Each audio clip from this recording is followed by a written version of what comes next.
Well, it's still morning at 10 TV, and this time I'm coming to you from Kumba University here in Katavi Town Council, Wakiso District. Of course, last week the Ministry of Education, together with the cyber schools, under the support of the MasterCard Foundation, launched an e-learning content creating facility, actually studio here at Kumba University, and it is what you're seeing behind me. This is a studio actually that I want us to check into and see what it contains and what kind of content can be created or generated from this facility for the learners. Of course, we know very well that higher institutions of learning are advancing and can still access lectures even when they're in holidays, and this is the facility. The gentleman you're seeing behind me is Joseph Revze, who is one of the people that are of course manning this place here, and I want him to tell us what is contained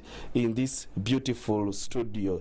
And Revze, welcome with Morning at 10 TV. Thank you very much. What are you pressing? I've come seeing you press something here. What is this? Well, this is an e-learning studio, and basically we do teaching online. As a university, we encourage blended mode of learning. So this is to help us reach out to our students out there. I can see this. Now, what is this? Thank This you. is basically audio? This is basically audio, recording of lectures that could be delivered to the students and also uploaded in our learning management keyboard, system. I can This see. is, yes, the keyboard, for those that would want to be able to do the registration of, rather the recording of their lectures. It's very, very key. Okay. Then we do have The side of a TV. Let's side check of the the other TV. side of TV, and we see. I can see a big screen. What is this used for? No, this is for the virtual engagement of your learners when they are out there. Okay. You are able to engage them. It's a touch screen, so as you teach, as you keep teaching your learners, they are able to see you. Have as you already demonstrate. created any content? Yes, we have content created. Okay. We've been creating content for the last 4 years for our students within the university, and we believe that having this facility in place is going to enhance. And it was not launched from Kumba University. No, all the no, universities in all the the central can universities in access the and central generate region, content from it's here. a hub. How are you reaching out to them? Do they have the information? The information is actually there. Being a project with MasterCard Foundation and Cyber School Technologies, so the institutions that are within the project very well know that they are supposed to be here, they are supposed to be coming here. We have 2 content authors and developers properly and fully paid for by MasterCard Foundation to help these institutions when they come on ground to make sure that they are able to generate their content. Let me speak to the Vice Chancellor to tell us. He's an IT expert, of course, Professor Jude Lubega. Good morning, and thank you for joining me on Morning at MTV. Good morning, Ivan, and good morning, our viewers. Now, this has been installed for your university, but how easy is it for a learner to access content online, given the data issues we know? Indeed, data is still an issue.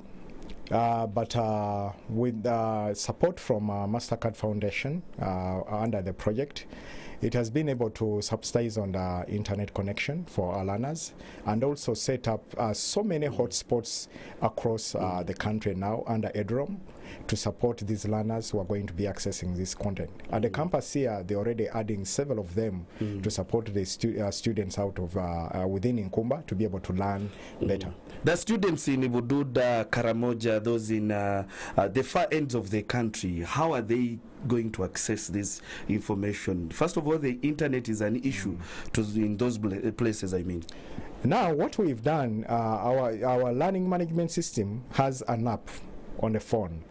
Once the content is on the app and downloaded into the app, you don't need internet connection again to be able to access the content. The content is going to be developed in such a way that it's very, very, very low in, I would say, capacity, so that it can run on these mobile phones for the students to use without the need of internet. Something that I want you to clarify for us. So a lecturer from MUBS, a lecturer from Chambogo will come and generate content from here. Is that content still accessed by Nkumba University? Is it trying to show that the lecturer can teach across, or they specifically generate content that is for their university? Now, content, there are 2 ways.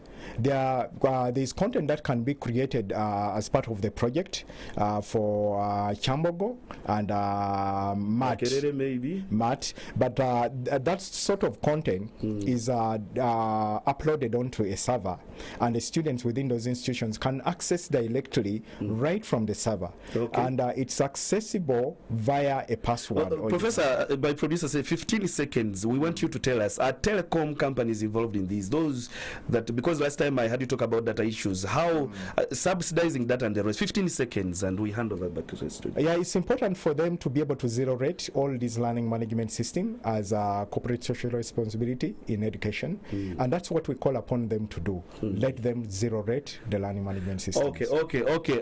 Priscilla, the conversation is still long, but of course these are some of the efforts that are being made to see that learning is simplified, not like the other time me and you used to do when we wake up in the morning. Now learners will access lectures from their bedrooms, from their sitting rooms. So interesting. But of course, time reasons, I want to get back the conversation into studio. A very good morning to you and our audience.